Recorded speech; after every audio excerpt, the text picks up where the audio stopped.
The words slid out of her mouth like a knife catching the light. You'll be in the trunk. At first, I thought she was joking.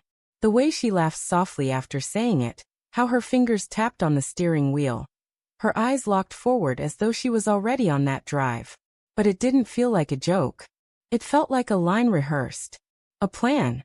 I stared at her in silence, waiting for the grin to spread wider, for her to glance at me with that mischievous smirk she used to wear when teasing. It never came. She just kept driving, her lips tight, her gaze fixed. The air in the car thickened. Excuse me? I finally asked, though my throat was dry. Her voice was calm, almost detached. I said I'll drive. And you'll be in the trunk. That was the first time I truly noticed it, the absence. The warmth that used to live in her tone was gone. I felt my chest tighten as if something precious had been ripped out of the air between us. We'd been married for 10 years. A decade of shared dinners, late-night whispers, laughter echoing across rooms we called our home. We'd built a life, one brick at a time. Or so I thought. Lately, though, things had shifted. Her phone was always face down. Calls taken in the bathroom with the water running. That sudden coldness in bed. Her body turned away from me. Breath shallow as though sleep were an act she forced just to avoid conversation. I told myself it was stress, maybe exhaustion. She'd been working longer hours. I didn't want to seem paranoid. I ignored the shadows, convincing myself they were tricks of the light. But sitting in that passenger seat, listening to her talk about trunks like I was cargo, I couldn't ignore it anymore. I forced a laugh, weak and hollow. You're joking, right? Her hands tightened around the wheel. The dashboard lights painted her face in a pale glow, and for a moment, she looked like a stranger. No, she said quietly. Not joking. That was when my chest went cold. I looked out the window, watching the blur of streetlights flicker past.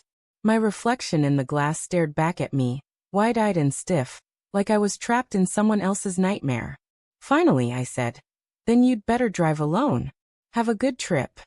I pulled the door handle and stepped out before she could answer. The sound of the door slamming behind me echoed like a final sentence. I stood on the side of the road, the night pressing against me, her taillights glowing red in the distance as she slowed, hesitated, and then kept going. She didn't come back. That should have been the end, but of course it wasn't. Betrayal doesn't reveal itself in one clean moment.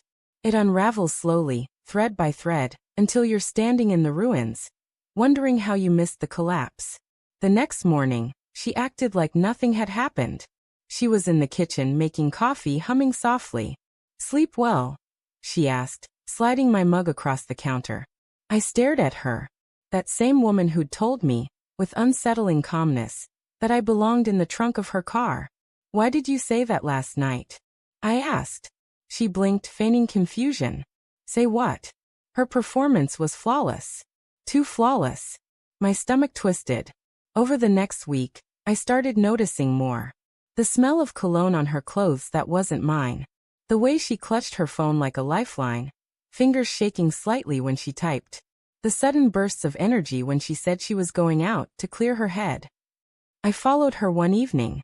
She thought she was clever, taking side streets, doubling back, but she wasn't expecting me to trail far enough behind.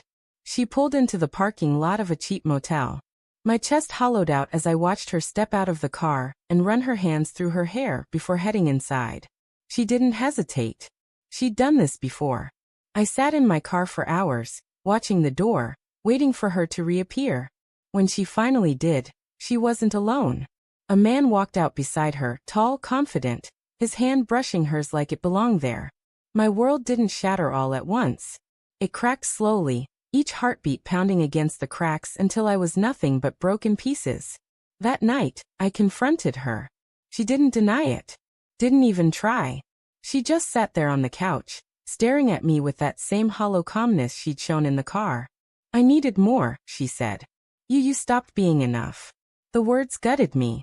All those years, all the promises, reduced to a single brutal sentence. I wanted to scream, to break something, to make her feel the pain clawing at my chest. But all I could do was whisper. And the trunk?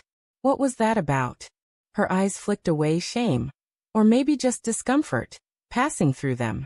It was something he said. A joke we shared. I guess it slipped out. A joke. Between them. About me. That was when I realized how deep it went. Not just the betrayal of her body, but of her laughter, her secrets, her private world. Everything that once belonged to us now belonged to him. The next day she packed a bag. I think it's better if I stay somewhere else for a while, she said, as though she were talking about a vacation, not dismantling our life together. I didn't stop her. I didn't beg. I just watched as she carried her suitcase to the door, her silhouette framed against the morning light like a ghost leaving the house. When the door shut, the silence was suffocating. Sometimes late at night, I replay that moment in the car. Her voice calm and sharp, telling me I belonged in the trunk. I used to think betrayal felt like fire, rage, heat, destruction. But it doesn't. It feels like ice. Cold, creeping, paralyzing. It numbs you until you can't even tell where the pain ends and the emptiness begins. I don't know if she's happy now, wherever she is, with whoever he is. I don't know if she thinks of me at all. But I know this. That night on the side of the road, when I told her to have a good trip and stepped out of the car, I was stepping out of more than just her passenger seat. I was stepping out of the life I thought we had. And there's no going back.